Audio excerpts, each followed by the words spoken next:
Hi and welcome to my channel, Budget Audio Reviews and Upgrades. Today it's a review of this Kef Coda III speaker.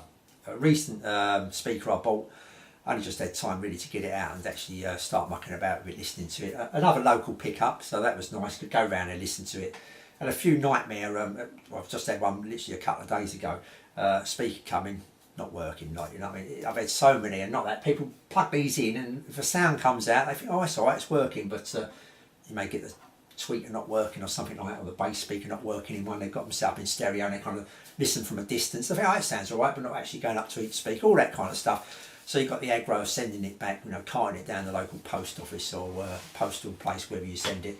And some will be quite heavy, you know what I mean, so it becomes a bit of a nightmare sometimes. But anyway, local pickup, and it's in nice condition, apart from a few slight marks along the side, you know, sides and that, just only slight.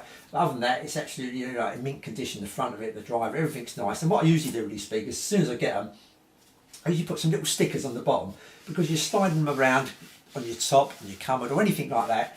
And not only may you mark your cupboard or whatever it is you've got it on, you know, your unit or whatever, but you're not going to scratch the bottom of the speaker. You'd be surprised, you know, keep rubbing it up and down against wood, you're going to get a few marks. So even if you get these little stickers, these little stick-on feet, they're only about 1 millimetre or 2 thick. They're only £1 for a sheet of about 20 or 30, something like that. You get them in a pound shop and dollar shops, dollar store, places like that. When you come to sell it, they're easy enough to peel off, and if you've got a bit of glue stuck, you know, just give it a wipe with a damp cloth or something, and it'll come off anyway, and it just preserves the bottom and keeps it in good condition. Like, and not that if you're stacking one on top of the other, which I do to stack them up here and there, you're going to have a foot on the top as well, so it's not going to scratch the top of the speaker. Just something, you know, maybe to think about, maybe when they're moving speakers about or buying them or whatever. Okay, so yeah, I brought this Wharfedale because it's a similar kind of size speaker. It's only 3 inches taller, but other than that, it's pretty much the same. It's got the same 8-inch driver. The tweeter's 1 inch, where it's about 1.25 inches here. But other than that, it's pretty much the same kind of dimensions, same kind of price range on eBay as well. Not that I've got another speaker to match up to. The only other ones I would do is some slightly smaller bookshelves. So I thought, you know, it's a fair comparison to this. I think there's similar prices on eBay and places like that. Probably both go for about £40 or £50, $50 or $60, somewhere around that kind of region, I would have thought. And this is quite a popular speaker on eBay. You see quite a few of these come up. I don't see many of these come up, to be honest, through the 70s or the 90s, mainly the 30s, but you know, they do come up, but these are more popular and are maybe more, I don't know about more popular, mate, but more people go for this Kef, I think, than the Wharfedale, that particular model there. They go for the Kef, the name and everything else. So anyway, here it is. First of all, what I normally do is take it apart and stick it on the bench and have a look inside, see what it's all about. So there it is on the bench, and as you can see, I take the main driver out, which was a little bit of a surprise here, because the main driver wasn't as heavy as I thought it would be. It was quite a light driver. The magnet on it weren't big, and the overall, you know, feel of it was light. And I thought, well, this is light, you know what I mean? It's quite surprised. I thought I left the magnet behind in the speaker for a minute. This is an 8-inch paper pulp driver, by the way, which I've read online. Yeah, and here's the tweeter, and apparently this is a Japanese 3cm fabric tweeter here. Like I say, I don't know this for a fact, but this is what I've been reading online, what it is. So you know, I should imagine it's right.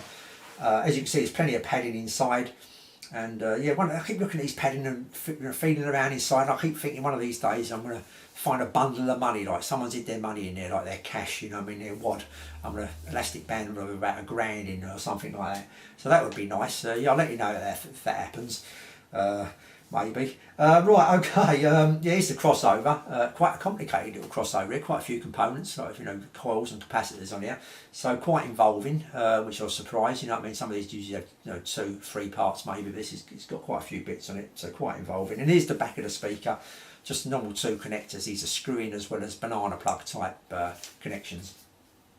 Okay, so here's the speaker. So what did I think of it? I'll give it a fair run. I'll put it up with I think three receivers and 1 amplifier. I used to do a few more with them, but I think that's enough. I've got a general idea.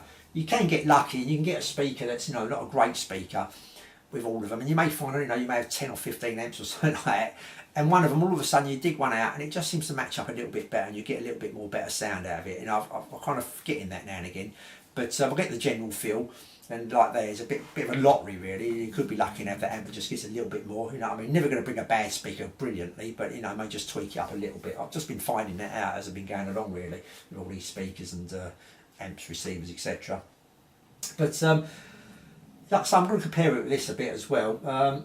I found the bass on this is lacking. The bass is lacking on this speaker. It's a sealed unit, but it's got the port on the front. It's a sealed unit, even though it's got an 8-inch bass. It didn't go down as deep as this, but it was tighter. You know what I mean? It didn't go down as deep, but it was tighter. This has got a little bit of a woolly sound bass to this. I think I did mention it in the review of this. The bass is a little bit on the woolly side, but other than that, it's fine. It's punchy bass on this, nice punchy bass. Not so punchy on here, like I say. It's lower. Not lower, so it's lower in volume wise, should I say, but it's not so much of it. But it's not as punchy, but it's tight. You know what I mean? It is a tighter bass than that. Sounded a bit boxy, the bass. I think this sounds a little bit boxy maybe, but this really, sounded a lot more boxy than this. It's not that it's really boxy, but it's a boxy kind of bass.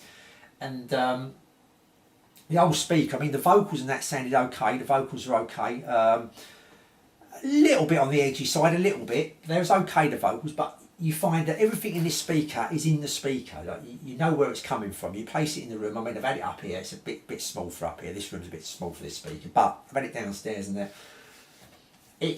You know where it's coming. You know it's coming from this speaker. Like it's not projecting the sound into the room so much, and this one does. I'm not saying it fills the room, but it ejects it more into the room. The sound comes more forward on this speaker.